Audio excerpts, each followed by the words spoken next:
अक्षय पुन्हा एकदा माझ्या नवीन ब्लॉगमध्ये तुम्हा सर्वांचं स्वागत करते। आज फ्रायडे आहे आणि आता दुपारचे 11 वाजलेले आहेत। घरी मी एकटीच आहे। आर्विक स्कूलला गेलेला आहे, मंदार ऑफिसला, आणि सकाळपासून 5 वाजल्यापासून जसं रुटीन स्टार्ट होतं ना तसंच सर्व। दुपारचं लंच तर माझं सकाळीच रेडी होतं। सकाळच्या टिफिन मध्येच मी आमच्या एक्स्ट्राच्या ज्या काही चपात्या असेल, भाजी असेल, आज बुर्जी बनवलेली आहे, तर ते सर्व मी सकाळीच करून घेतलेला आहे।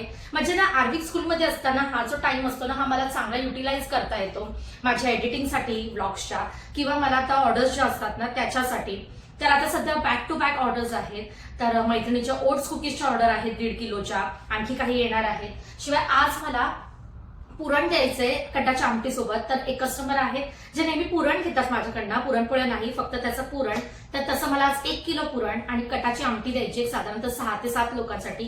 तर तेच मी आता करायला घेणार आहे। तर म्हटलं आज ते सर्व बनवता बनवता मी पुरण कसं बनवते आणि कटाची आमटी त्याची रेसिपी सुद्धा तुमच्यासोबत शेअर करते। याआधी बऱ्याचशा ब्लॉगमध्ये मी दाखवलेलं आहे पण प्रॉपर रेसिपी दाखवली नाहीये, तर म्हटलं ती सुद्धा शेअर करते। जसं गेल्या वेळी उकडीच्या मोदकाची इन डिटेल रेसिपी तुमच्यासोबत शेअर केली आहे, जर पाहिली नसेल तर नक्की जाऊन पहा। तर मग चला आता मी करायला घेते पुरण। साधारण 1 किलो पुरण तयार करण्यासाठी आणि 500 ग्राम डाळ इनफ होऊन जाते। पण मी इथे आहे ना 600 ग्राम चण्याची डाळ स्वच्छ 2 वेळा पाण्याने धुवून तिला भिजत ठेवली होती। तर आता एक साधारणतः 1-1.5 तास ती चांगली भिजलेली आहे। आणि मी जास्त घेतली आहे कारण आर्विकला पुरणपोळ्या आवडतातच। तर जेव्हा जेव्हा ऑर्डर्स असतात ना तेव्हा मी एक्स्ट्राच डाळ भिजत घालते, जेणेकरून त्याच्यासाठी आमच्यासाठी सुद्धा त्या होऊन जातात आणि वीकेंड म्हटल्यावरती नाश्ता होऊन जातो त्यामध्ये। आणि आता आहे ना मी तिला हे पाणी काढून टाकणार आणि कुकरला आहे ना 2 ते 3 शिट्ट्या करून घेणार आहे। तर त्याच्यामध्ये ना ती खूप छान शिजेल।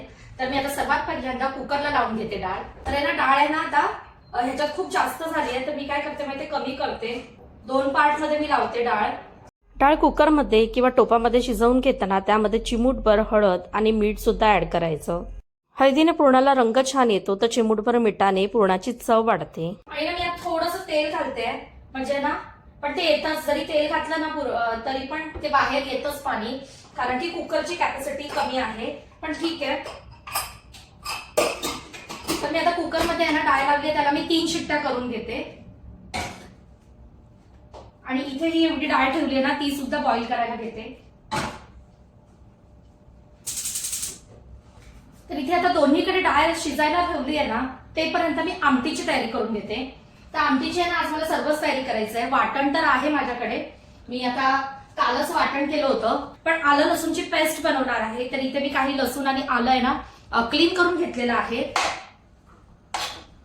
मी गेल्या वेळी जसं ब्लॉग मध्ये सांगितलं होतं की आलं लसूणच्या पेस्ट मध्ये मी फक्त आलं लसूण नाही वापरत, तर कोथिंबीर, कढीपत्ता सुद्धा टाकते। तर त्याने आहे ना पेस्ट अगदी छान हिरवीगार होते आणि म्हणजे एकदम मस्त ग्रीन, आणि खरंच ती पेस्ट वापरल्याने आहे ना जेवणाची टेस्ट आणखी एनहान्स होते। तर आता हे सर्व आहे ना मी वॉश करून घेते। तर आता एवढीच कोथिंबीर निवडलेली आहे माझ्याकडे, आता जुडी आहे, आता जुडी निवडायला वेळ लागेल, सो मी आता एवढीच कोथिंबीर वापरते। आणि कढीपत्ता घालते आम्ही एवढा। तर कालच मी सर्व ग्रोसरी शॉपिंग करून आले, तर कोथिंबीर, कढीपत्ता सर्व आणलेला आहे। क्लीन करायचं बाकी आहे, तर म्हटलं आता एवढी आहे तेवढी वापरूया आणि मग नंतर करेन। तर मी काय करते माहितीये, नॉर्मल आपलं जे वाटण असतं ना ते कटाच्या आमटीसाठी वापरतेच, पण त्याशिवाय ना कांदा आणि टोमॅटोची प्युरी सुद्धा करून घेते। कोणत्याही ग्रेव्हीमध्ये मी कांदा टोमॅटो प्युरी करून सुद्धा यासाठी घालते की वाटणाचं प्रमाण कमी घालावं लागतं। वाटणामुळे ना जेवणाची टेस्ट चेंज होते, म्हणजे खूप जास्त वाटण वापरलं तर। आणि अशा प्युरी वापरल्याने ना ऑलरेडी ग्रेव्हीला थिकनेस येतो, त्यामुळे खूप जास्त वाटण वापरावं लागत नाही। तर आता पहिल्यांदा मी आलं लसूण कोथिंबीर कढीपत्त्याची जी पेस्ट आहे ना ती करून घेते। ही पेस्ट तुम्हाला जास्त दिवस ठेवायची असेल ना तर यामध्ये किंचित तेल घाला, ज्याच्यामुळे ना ह्याचा हिरवा रंग तसंच टिकून राहतो आणि जी पेस्ट असते ना ती काळी पडत नाही।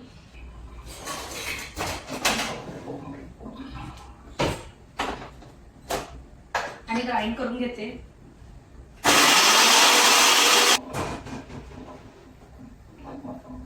अशी पूर्ण पेस्ट आहे ना मस्त फ्रेश अशी रेडी झालेली आहे।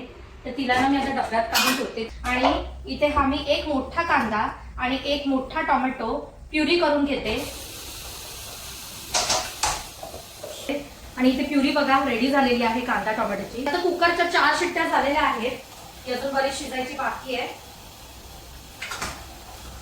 त्या कुकर आहे ना आता लवकर थंड होण्यासाठी आहे ना मी बेसिन मध्ये पाण्याखाली ठेवते, म्हणजे तो म्हणा लगेच होतो थंड। असं ना पाणी सोडते त्याच्यावर म्हणजे ना कुकर लगेच थंड होतो. ते राहू दे. कुकर आहे ना थंड झालेला आहे. मी बघते डाळ किती शिजली आहे. ही डाळ तर शिजतेच आहे आणि अशी व्यवस्थित शिजलेली आहे. तर आहे ना मी पाणी आता व्यवस्थित सर्व काढून घेते. तर नितळवट ठेवा डाळ, म्हणजे जे पण त्याच्यातलं पाणी आहे ना ते सर्व निघून जाईल कट वापरण्यासाठी. आणि डाळ आहे ना अगदी व्यवस्थित होईल. डाळीतलं पाणी आटवण्याची जी प्रोसेस असते ना ती कमी होते. तर इथे बघा पाणी आहे ना मी नितळवट ठेवलेलं आहे. आता ही डाळ सुद्धा किती शिजली आहे.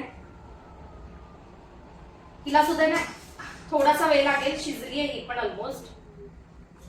तर हिला सुद्धा मी एक शिट्टी ना कुकरलाच लावून टाकते, म्हणजे लगेच होऊन जाईल.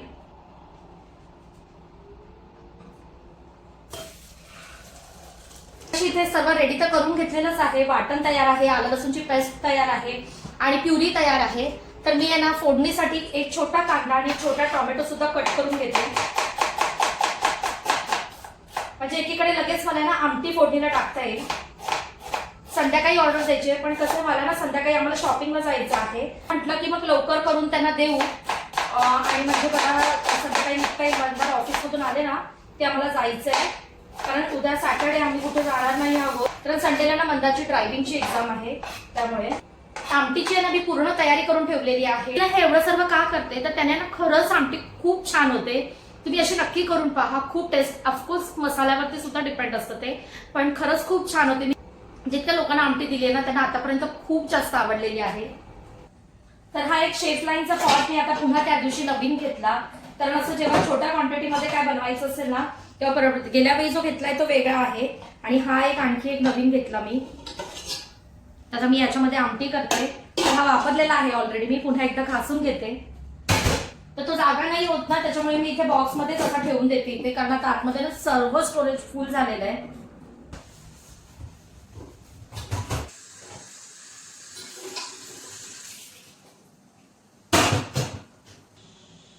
तर कटाची आमटी मी कशी बनवते ते तुम्हाला पहिल्यांदा दाखवते. तर मी आता ना पहिल्यांदा तो गरम करत ठेवलेला आहे.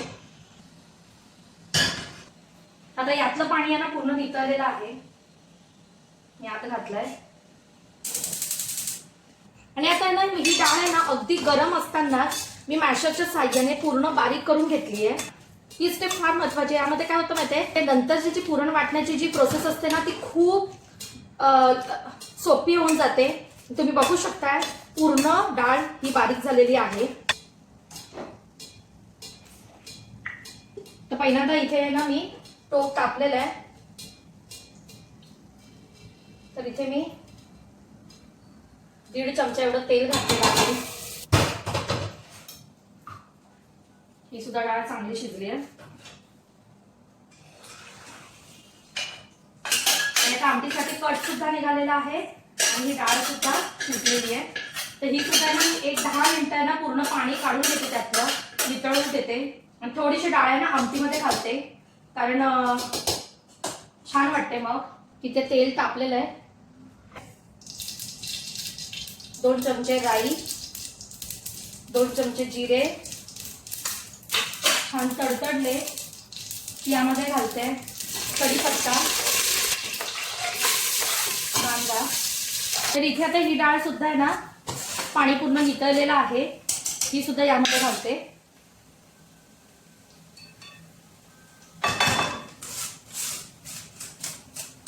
अगदी लगेच सोपी होऊन गेली. त्यातलं पाणी सुद्धा आता ना लगेचच एव्हापोरेट होईल.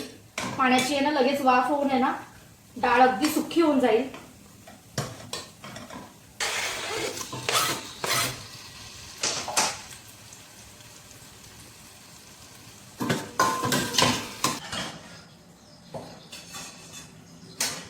तर इथे आता डाळ आहे ना बऱ्यापैकी त्यातलं पाणी निघून गेलेलं आहे वाफेने.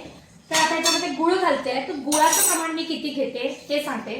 तर 600 ग्राम चणा डाळ होती ना, तर त्यासाठी मी 500 ते 550 ग्राम इतकं गुळ घेणार आहे. तर मी वेट करून घेते. छोटीशी वेणी स्केल आहे. तर कालच मी गुळ आहे ना बारीक करून ठेवलाय, म्हणजे ना मला सतत गुळ लागत असतो ऑर्डरसाठी. तर मला संपला ना की मी लगेचच पुढची टाईप आहे ना बारीक करून ठेवते. गुळाची पावडर मी यासाठी नाही वापरत, कारण त्याच्यामध्ये ना जो ह्याच्यामध्ये चिकटपणा असतो, एकसंधपणा असतो, त्यामध्ये नसतो मला असं वाटतं. त्याच्यामुळे मला तो पर्सनली जमत नाही, त्यामुळे मग मी हेच गुळ वापरते. तर ह्याचं वजन आहे ना आता 634 आहे आणि मला टाकायचं आहे 500 ते 550 ग्राम गूळ. तर मी 500 ग्राम गूळ पहिल्यांदा टाकणार आहे, म्हणजे 134 ग्राम ह्याच्यात उरलं पाहिजे.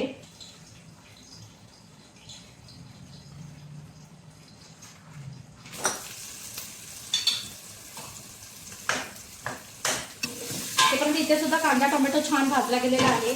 यामध्ये मी आता घालते आलं लसूणची पेस्ट, अगदी फ्रेश करून ठेवलेली,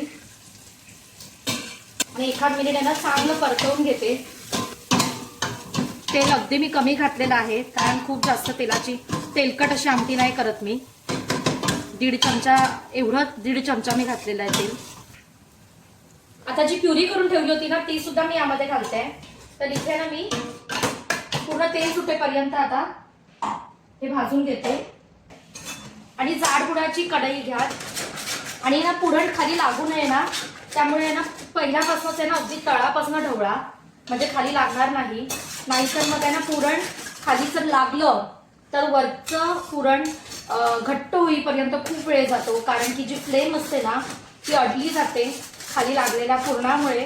त्यामुळे पुरण आहे ना लगेच व्यवस्थित होत नाही, शिजलं लवकर जात नाही. त्यामुळे आता तुम्ही बघताय ना थोड्या वेळाने हा गुळ पूर्ण मेल्ट होईल यात. ते बरं मी इथे सुद्धा आहे ना प्युरीला तेल सुटलेलं आहे चांगलं. आता मी सर्व स्पायसेस घालून घेते घरगुती, कुठलाही वेगळा मसाला नाही. तर 1 स्पून इतकी मी हळद घालते. काश्मीरी मिरची पावडर घातलेली आहे 2-3 चमचे. गरम मसाला 2 स्पून. माझा घरगुती मालवणी तिखट मसाला मी घालते 4 चमचे. 5 चमचे घातलेला आहे. ग्रेव्ही ना खाली लागू नये आणि छान तेल सुटावं, हा जो कट आहे ना त्याचा 1 चमचा घालते. मी बघू शकता इथे ग्रेव्ही किती छान भाजली गेली आहे, तेल सुटलंय. यामध्ये मी आता वाटण घालते. 2 मोठे चमचे इतकं मी वापरलेलं आहे. आणि पुन्हा ना थोडासा कट घालते आणि वाटण ह्यात छान भाजून देते.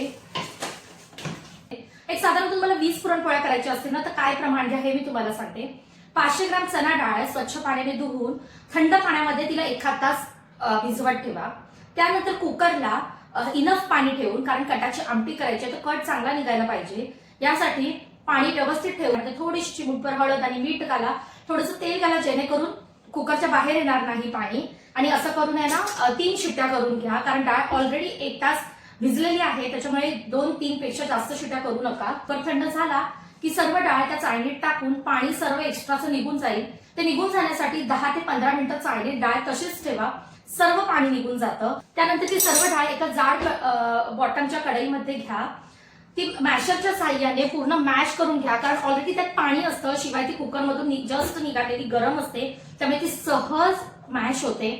स्लो गॅसवर ठेवायचं, म्हणजे ते सर्व पाणी एव्हपोरेट होऊन जातं आणि डाळ अगदी सुकी होते. की त्यामध्ये जर 500 ग्राम तुम्ही डाळ घेतलेली आहे ना, तर तुम्हाला जितकं गोड आवडतं त्या प्रमाणात 400 ते 450 ग्राम इतकं गुळ तुम्ही त्यामध्ये घाला. आणि मग पुरणामध्ये वेलची पावडर, जायफळ पावडर, सुंठ पावडर कधी घालायची, तर ज्यावेळी असं पुरण आपण करत असतो ना त्यावेळी अजिबात घालायची नाही, कारण जितकं घातलंय ना त्याचा सर्व सुगंध वाफेसोबत उडून जातो. ज्यावेळी तुम्ही पुरण जाळीमध्ये टाकणार आहात बारीक करण्यासाठी, त्याआधी सर्व या पुरणामध्ये तुम्हाला जे जे सुंठ, जायफळ, वेलची पावडर, काही जण बडीशेप सुद्धा ग्राइंड करून टाकतात, त्याने सुद्धा खूप छान सुगंध येतो. तर ते सर्व घालून मिक्स करून घ्या व्यवस्थित आणि मग तुम्ही पुरण वाटायला घ्या. तुमच्याकडे पुरण यंत्र असेल किंवा जाळीवरती. तर आता दुपारचे 1:30 वाजलेले आहेत, कारण काय झालं माहिती 12:30 वाजले, आधीची यायची वेळ झाली. मग मी लगेचच खाली गेले, गॅस वगैरे सगळं स्विच ऑफ करून. मग मी काय केलं माहितीये, पुरण आहे ना पूर्ण घट्ट नाही केलं, थोडं पातळच ठेवलं. आणि आमटी तर झालीच होती, फक्त कोथिंबीर घालायची बाकी होती, तर आता ती चिरून घालते मी आणि दाखवते कशी झाली आमटी. मग आता आर्वीला स्कूलमधून आणल्यावरती ना त्याला जेवायला दिलं, मी सुद्धा जेवले, सर्व आवडलं आणि मग आता तो खेळतोय तेपर्यंत ना मी करून घेते. आता ना कोथिंबीर घालते आणि पुन्हा आता ना स्लो गॅसवरती ना ठेवलेली आहे. आणि हे जे मॅशर आहे ना त्याच्या साहाय्याने पुन्हा एकदा आहे ना यामध्ये आता मॅश करून घेते. म्हणजे काय तर मग अशी सांगितल्याप्रमाणे पुरण बारीक करण्याची जी प्रोसेस आहे ना ती आणखी सोपी होऊन जाईल. म्हणजे अगदी चाळणीतून आहे ना पटपट पुरण वाटून होईल. तर पुरणाचे गॅस कोणत्या स्टेपला बंद करायची, पुरण परफेक्ट तयार झालेलं आहे की नाही हे कसं ओळखायचं, तर हा जो चमचा आहे ना बऱ्याच जण माहित सुद्धा असेल, हा मधोमध असं उभं करायचा, तो पडला नाही पाहिजे. तो पडला याचा अर्थ पुरण अजूनही आपलं घट्ट व्हायचं बाकी आहे. पण इथे बघा आता तुम्ही बघू शकताय परफेक्ट उभा राहिला आहे. तर पुरण माझं तयार झालेलं आहे आणि आज मला फक्त पुरणच द्यायचंय, त्याच्यामुळे आज मी पुरणपोळी करताना तुम्हाला दाखवत नाहीये. पण याआधी मी बऱ्याचदा ब्लॉगमध्ये दाखवलेलं आहे. तर जितकं पुरण आहे ना, तर समजा साधारणतः तुम्हाला 20 ते 25 पुरणपोळ्या करायचं असेल ना, तर 1 किलो गव्हाचं पीठ तुम्ही घ्या. मी गव्हाच्या पिठाच्या करते पुरणपोळ्या, तर मी त्याचं सांगते तुम्हाला.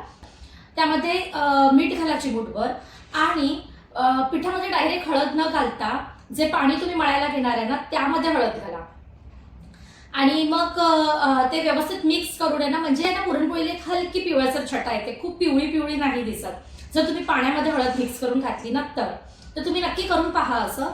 आणि मग त्याने पीठ ना अगदी छान मळा, पाहिजे तर अगदी बोलतात मी अवनला 30 सेकंद पाणी गरम करून घेते. ज्या पाण्याने मी पीठ मळते ते तुम्ही साधं पाणी वापरलं तरी चालेल आणि अगदी व्यवस्थित पीठ मळून घ्या. पीठ त्यांना घट्ट मळायचं नाही किंवा खूप जास्त पातळ नाही, पण सैल पीठ मळायचं. त्यानंतर एक साधारणतः अर्धा तास कपड्यामध्ये ते पीठ बांधायचं. पांढऱ्या रंगाचं सुती कापड असतं ना, त्यामध्ये ते पीठ आहे ना तुम्ही बांधा आणि पूर्ण पाण्यात बुडेल थंड पाण्यामध्ये पीठ बांधलेली जे गाठोडं असतं ना ते ठेवून द्यायचं. अर्धा तासानंतर ते पीठ काढायचं, ते तेल घालायचं आणि ते पीठ एक साधारणतः 10 मिनिटं छान मळायचं. खूप जास्त नाही, 5-10 मिनिटं मळलं तरी होऊन जातं. एक मस्त मैद्याला जशी तार असते ना तसं गव्हाच्या पिठाला येते. त्यामुळे पुरणपोळ्या खूप छान मऊसूत आणि अगदी न फुटणाऱ्या आणि मस्त होतात. आणि या स्टेपला आता मी सर्व त्यामध्ये ऍड करते जे पुरणपोळीला स्वाद देणार असतं. तर सर्वात पहिल्यांदा मी सुंठ पावडर घालते. तर मी पुन्हा अंदाजे घालते. आता हे एवढं पुरण आहे ना, ह्याला सगळ्या बाजूने पुरण सुंठ पावडर होईल एवढी मी घालते. वेलची पूड घालते. गॅस बंद केल्यानंतर हे सर्व घालते का, तर त्याचा जो स्वाद आहे ना तो टिकून राहावा. इथे मी 2 स्पून एवढं वेलची पावडर घातलेली आहे. आणि जायफळ आहे ना मी किसून घालते. तर सर्व बाजूने व्यवस्थित असं किसून घालायचंय. खालचं पुरण वर करते म्हणजे एकाच बाजूला सगळं पडायला नको.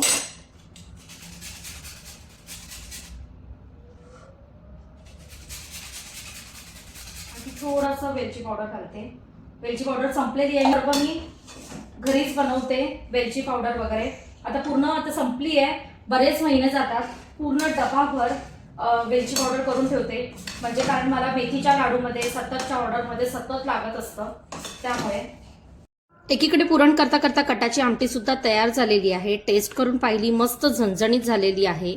कन्सिस्टन्सी मी इतकी ठेवते, खूप जास्त पातळ किंवा घट्ट नाही. आमटी म्हटली की ती पिता सुद्धा यायला पाहिजे आणि भातासोबत खाता सुद्धा यायला पाहिजे.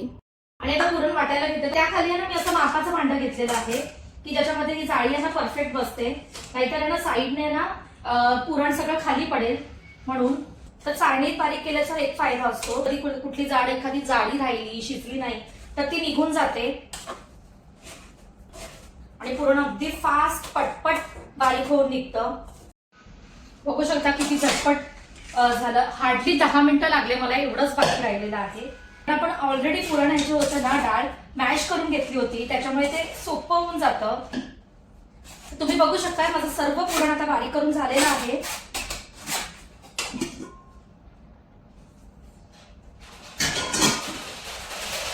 आता ही जी चाळणी असते ना तिला पण भरपूर पुरण असतं, तर ते ना असंच काढायचं म्हणजे ना व्यवस्थित निघतं. तर हे असं एवढं पुरण तयार झालेलं आहे आणि अगदी परफेक्ट झालेली आहे कन्सिस्टन्सी. तर पुरण तर तयार झालेलं आहे. तर त्यांना ना मी गेल्या वेळी जितक्या पुरणपोळ्या आहेत ना तर त्याच्या आहेत ना असे गोळे रेडी करून दिले होते या मेजरमेंट कपने. तर त्यांना आता सुद्धा तसंच पाहिजे. तर मी काय करते, मग आता 1 किलो आणि त्याचे जेवढे होतील ना तेवढे मी पॅक पण करत जाते.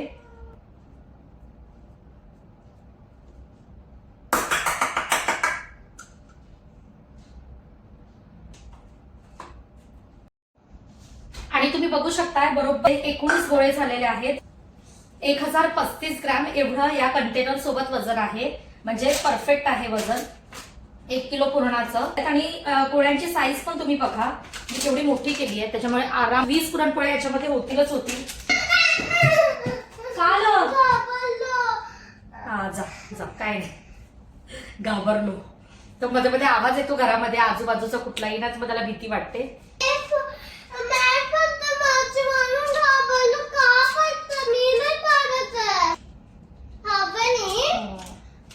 हलकी आहे ना ती.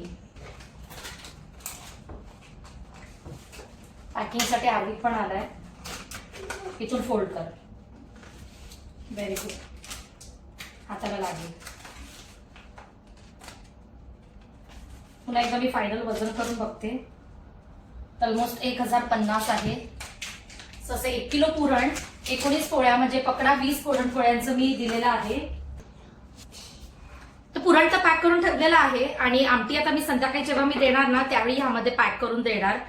आतापर्यंत ब्लॉगमध्ये बऱ्याचदा मी पुरणपोळी करताना आमटी करताना दाखवलं, पण आज मी प्रॉपर आजच्या ब्लॉगमध्ये पुरण मी कसं बनवते, शिवाय आमटी मी कशी बनवते कटाची, ते शेअर केलं तुमच्यासोबत. आय होप तुम्हाला आजचा ब्लॉग आवडला असेल तर व्हिडिओ लाईक करा, शेअर करा आणि सबस्क्राईब करा. पुन्हा भेटू नवीन ब्लॉगमध्ये. तेपर्यंत सर्वांनी आपली काळजी घ्या. बाय.